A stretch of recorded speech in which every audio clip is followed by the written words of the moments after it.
Reiz kāda sieviete nejauši pamanīja, cik perfekti dārgakmens var iegūt zem negaunklūt nemanams.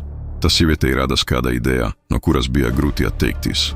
Šo sievieti sauc Laura, viņa strādā par uzraugu viena no liela kājām dārgakmenu studijām Latvijā un katru dienu strādā ar neskaitāmiem daudzumiem dārgakmenu. Laura zināja, ka dažu akmenu pazušanu neviens nepamanījis un izdomāja veidu. Tos iznest pieļaujot zem nagiem.